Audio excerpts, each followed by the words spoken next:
Hello students, welcome back to elite tutors. चलिए इस video में हम कंटिन्यू करने वाले हैं chapter number 1 sets and relation, commerce stream का, क्लास 11 का। और इसमें हम देखेंगे एक्सरसाइज 1.2 का question number 6 and question number 7। तो चलिए ये है क्वेश्चन नंबर 6, जो आपको क्या लिखा है कि एक्सप्रेस करिए और उसके बाद एक सेट दिया है और बोला है कि as a set of ordered pair, मतलब आपको एक सेट बनाना है ऑर्डर्ड पेयर का, इसको एक्सप्रेस करके। अब ये क्या दिया है कि वो ऑर्डर्ड पेयर होना चाहिए x, y का, मतलब एक फर्स्ट कंपोनेंट होना चाहिए और एक सेकंड कंपोनेंट होना चाहिए, और सच दैट, और वो इस तरह होना चाहिए कि फर्स्ट कंपोनेंट जो भी रहेगा जब आप उसको स्क्वायर करोगे और सेकंड कंपोनेंट जो भी रहेगा उसका जो आप सेट बना के दोगे उसको स्क्वायर करोगे, तो दोनों को जब आप ऐड करोगे तो आपको एक ही वैल्यू मिलना चाहिए, वो है 100। फिर आगे एक कंडीशन और बोला है कि x और y जो यहाँ पे लिखे जाएंगे आगे, वो बिलोंग्स टू होल नंबर होना चाहिए। अब होल नंबर आप जानते हो जो 0 से शुरू होता है और आगे 1 2 3 4, मतलब आपको 0 से शुरू करना है और आगे जहाँ तक आपका ये कंडीशन सेटिस्फाई होगा वहाँ तक आपको वैल्यूज़ लेना है x के और y के। मतलब आपको नेचुरल नंबर और इंटीजर्स नहीं लेना है। मतलब नेचुरल नंबर नहीं लेने का यही मतलब है कि नेचुरल नंबर 1 से शुरू होता है, और अगर उन लोग ने होल नंबर बोला तो आपको 0 से शुरू करना पड़ेगा, मतलब आपको 0 से स्टार्ट करना है। इंटीजर्स के आपको नेगेटिव नंबर नहीं लेना है। होल नंबर लेने का ये मतलब है कि आप नेगेटिव नंबर नहीं ले सकते हो जो इंटीजर्स में आता है, और 0 आपको लेना है जो नेचुरल नंबर में नहीं आता है।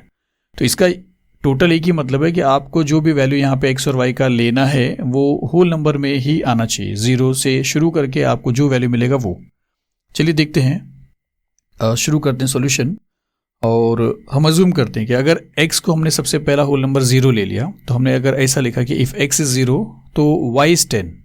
y 10 क्यों हो रहा है स्टूडेंट्स? अब ये जो कंडीशन है x square plus y square which is equal to 100, ये सेटिस्फाई होना चाहिए।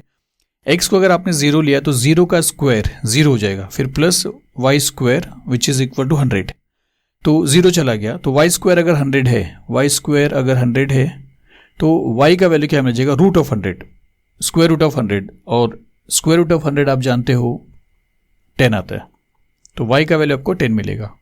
और वैसे भी अगर आप देखो, हाँ वैसे आप देखिए 10 मिलेगा आपको, या ऐसा समझिए अगर y का वैल्यू 10 मिला है तो 10 का स्क्वायर 100 हो रहा है और 0 का स्क्वायर 0 हो रहा है, और 0 प्लस 100 आपको दे रहा है 100। तो पहला कंडीशन क्या रहेगा कि x अगर आपने 0 लिया है तो y आपको मिलेगा 10, और देन आपको क्या मिल सकता है कि x square plus y square क्या हो जाएगा? 0 स्क्वायर प्लस 10 स्क्वायर, और 0 स्क्वायर प्लस 10 स्क्वायर आपको देगा 100, और कोई चीज़ नहीं है। तो ये इतना ज़्यादा करने की ज़रूरत नहीं है, आपको सिर्फ ऐसे ही बता रहा था। 0 स्क्वायर प्लस 10 स्क्वायर आपको 100 देगा। उसके बाद सेकेंड वैल्यू आपको फाइंड आउट करना है। चलिए हम यहाँ पे ऐसा लिख देते हैं कि सेट ऑफ ऑर्डर पेयर का जो पहला ऑर्डर पेयर रहेगा वो 0,10 रहेगा, 0,10।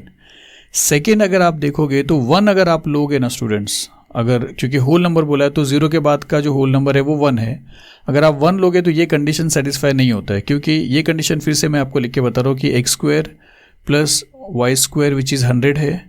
अगर आप 1 लेते हो तो 1 का स्क्वायर 1 हो जाएगा, फिर plus y square which is equal to 100।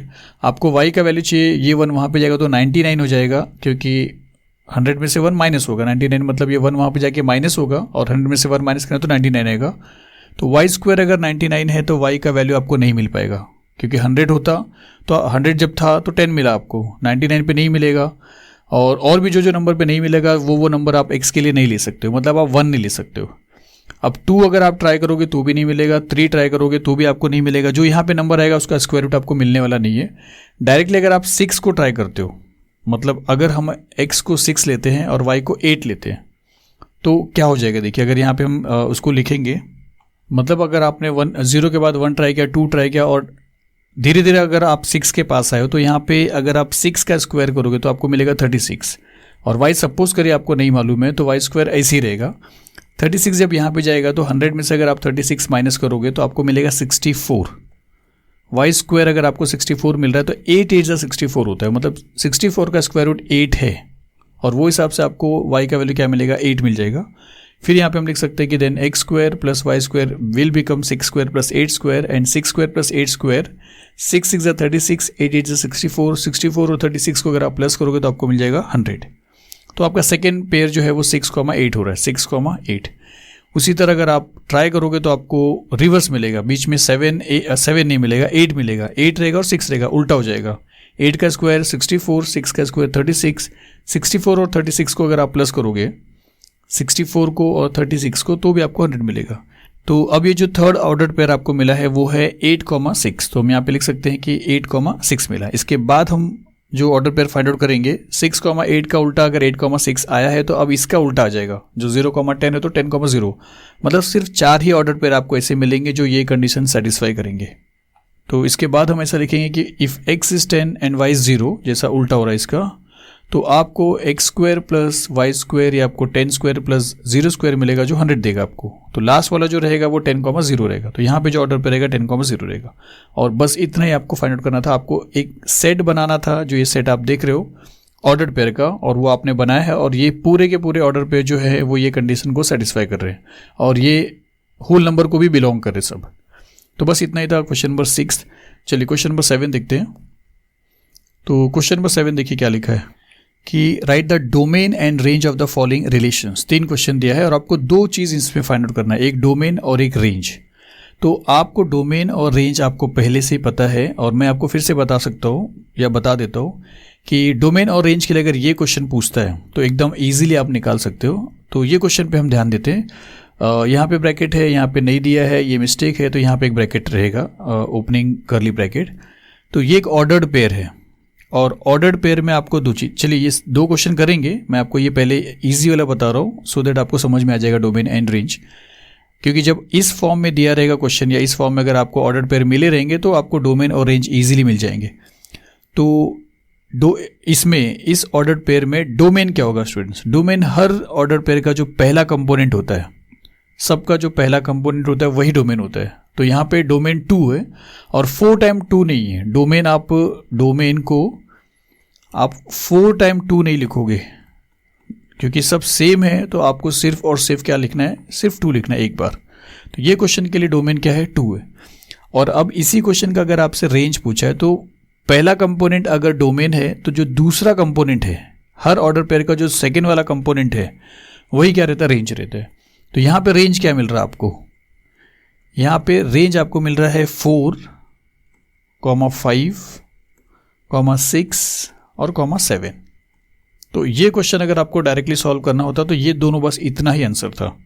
तो ऐसा समझिए कि हमने ये क्वेश्चन कर लिया है, और ये क्वेश्चन अब अगेन नहीं करेंगे क्योंकि ये उसका आंसर है। बस ये क्वेश्चन से आपको ये समझाना था कि पहला जो कंपोनेंट होता है वो डोमेन होता है, और सेकेंड कंपोनेंट जो रहेगा वो रेंज रहेगा। अब यही चीज़ हमको इसमें भी फाइंड आउट करना है। तो ये जो सेट था ये लिस्टिंग फॉर्म में था, सब कुछ लिस्ट करके लिखा हुआ था, लेकिन ये जो 2 सेट या 2 क्वेश्चन आपसे पूछा है, ये सेट बिल्डर फॉर्म में दिया है, आपको रूल मेथड में दिया है, जिसको आपको समझना है और इस तरीके से ऑर्डर पेयर फाइंड आउट करना है। फिर उसके बाद डोमेन और रेंज निकालना है। तो सबसे पहले हम क्या करेंगे, इसको सॉल्व करेंगे और ऑर्डर पेयर निकालेंगे। फिर जब ऑर्डर पेयर मिल जाएगा तब डोमेन और रेंज निकालेंगे। चलिए शुरू करते हैं। तो पहले सॉल्यूशन लिख देते हैं और इसको अज्यूम कर लेते हैं किसी भी एक नाम से। सपोज हमने R ले लिया, तो लिखा let R is a set of ordered pair A, B such that A belongs to natural number and A is less than 6 and B is equal to 4। अब इसका मीनिंग समझिए कि हमारा जो ऑर्डर्ड पेयर रहेगा A, B का, उसमें A जो रहेगा वो नेचुरल नंबर को बिलोंग करना चाहिए। मतलब उसमें 1, 2, 3, 4 से लेके आगे कोई भी नंबर रहेगा, लेकिन वो 0 नहीं रह सकता, वहाँ पे नेगेटिव नंबर नहीं रह सकता, क्योंकि वो नेचुरल नंबर बोला है। दूसरा है कि A जो है वो कितना, कहाँ तक जा सकते हो, तो आप 5 तक जा सकते हो, क्योंकि A लेस देन 6 बोला है। मतलब A का वैल्यू 6 से बड़ा और 6 के इक्वल में नहीं होना चाहिए। अगर यहाँ पे एक लाइन दिया होता तो इक्वल भी रहता था, तब हम 6 भी ले सकते थे, लेकिन लेस देन बोला है, मतलब 6 से छोटा रहना चाहिए। तो A का वैल्यू 1 ले सकते हो, क्योंकि नेचुरल नंबर से बोला तो 1 से स्टार्ट करना पड़ेगा। 2 ले सकते हो, 3 ले सकते हो, 4 ले सकते हो और 5 ले सकते हो, क्योंकि 6 नहीं लोगे क्योंकि वो छोटा रहेगा। तो ये तो A की बात होगी। B के लिए जो कंडीशन दिया है वो क्या बोला कि B इज इक्वल टू 4। अभी B इज इक्वल टू 4 का एक ही मतलब है कि B सिर्फ और सिर्फ 4 होना चाहिए। A चाहे जो बदलते चला जाएगा ऑर्डर्ड पेयर में, लेकिन B फिक्स होना चाहिए और वो है 4। तो इतना आपको करके इस तरीके का एक ऑर्डर पेयर बनाना है, और जब ऐसा फॉर्म में आ जाएगा लिस्टिंग फॉर्म में, तो हम डोमेन और रेंज इजीली बता सकते हैं।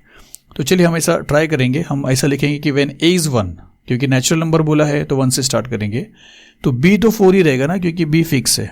तो हमारा जो पहला ऑर्डर पेयर रहेगा, देन फर्स्ट ऑर्डर पेयर वो 1,4 हो जाएगा।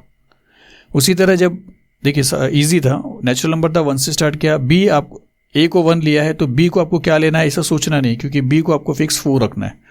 और इसीलिए 1,4 हो गया। 4,1 क्यों नहीं हुआ? क्योंकि ऑर्डर पेयर हमारा A, B है, तो A पहले रहेगा और B बाद में रहेगा, उल्टा नहीं कर सकते स्टूडेंट्स।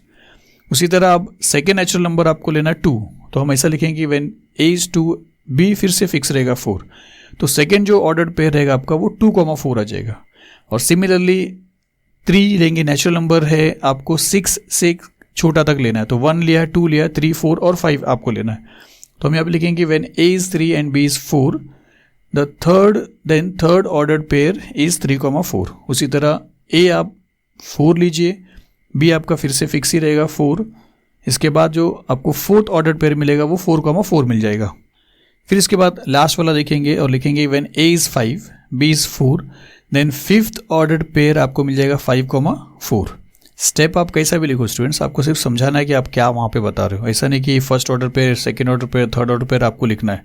आप देयरफॉर करके भी डायरेक्टली ऑर्डर पेयर लिख सकते हो। तो अब A को 5 तक लिया, A को 6 नहीं ले सकते क्योंकि कंडीशन खुद बता रहा है कि A 6 से छोटा होना चाहिए। तो इसका मतलब है कि अब हमारा जो सॉल्यूशन है वो खत्म हो गया। एक ऑर्डर पहला जो ऑर्डर पेयर है वो 1,4 है, सेकेंड 2,4 है, थर्ड 3,4 है, फिर 4,4 और 5,4। तो हम क्या करते हैं यहाँ पे सेट ऑफ ऑर्डर पेयर पूरा लिख देते हैं कि वो 1,4, 2,4, 3,4, 4,4, 5,4 हो रहा है। तो इस फॉर्म में आ गया। अब आपको क्या करना है, डोमेन और रेंज बताना है। तो आप जानते हो कि शुरुआत वाला जो स्टार्टिंग कंपोनेंट रहेगा वो डोमेन रहेगा, और यहाँ पे स्टार्टिंग कंपोनेंट आपको मिल रहा है 1, 2, 3, 4 और 5। तो आपके लिए जो रेंज रहेगा, डोमेन जो रहेगा वो रहेगा 1, 2, 3, 4, 5, और रेंज सेकेंड वाला कंपोनेंट है। तो यहाँ पे सेकेंड कंपोनेंट 4 है, 4 है, 4 है, 4 है और 4 है। तो रिपीटेशन है तो 1 टाइम आप लिखोगे, तो आप यहाँ पे लिखोगे कि रेंज जो रहेगा वो 4 रहेगा। बस इस तरीके से आपका ये क्वेश्चन सॉल्व करना है। चलिए इसी के जैसा ये वाला क्वेश्चन भी है, वो भी देख लेते हैं, सेकेंड वाला क्वेश्चन। तो चलिए सेकेंड क्वेश्चन में हम यहाँ पे पहले अज्यूम कर लेते हैं इसको भी कि लेट R या कोई भी आप नंबर ले लिए, be the set of ordered pair A, B such that A और B दोनों नेचुरल नंबर को बिलोंग कर रहे हैं, मतलब उसके जो भी वैल्यूज रहेंगे वो नेचुरल नंबर में आना चाहिए। फिर और क्या बोला कि दोनों को अगर ऐड करोगे तो 12 आना चाहिए। अब नेचुरल नंबर 1 से शुरू होता है, A को अगर आपने 1 ले लिया तो 12 बनाने के लिए B 11 होना चाहिए। A को जब आप 2 लोगे तो 12 बनने के लिए B 10 होना चाहिए। तो उसी तरह आपको सॉल्व करना है, जैसे ये कंडीशन डिफरेंट था वैसा ये कंडीशन डिफरेंट है। यहाँ पे दोनों को प्लस करके आपको 12 बनाना है। और यहाँ पे नेगेटिव नंबर क्यों नहीं ले सकते, क्योंकि यहाँ पे साफ साफ बोला है कि A और B दोनों भी नेचुरल नंबर बिलोंग करना चाहिए। तो 1 से लेके आगे तक कोई भी नंबर ले सकते हो। तो ईजी हम ऐसे लिखेंगे कि व्हेन A is 1, B 11 होएगा, और फिर देन फर्स्ट ऑर्डर पेयर क्या हो जाएगा 1,11, क्योंकि दोनों को प्लस करके आपको क्या चाहिए 12 चाहिए। उसी तरह आप बोलोगे कि when A is 2, B will be 10, second order pair आपको क्या मिल जाएगा 2,10।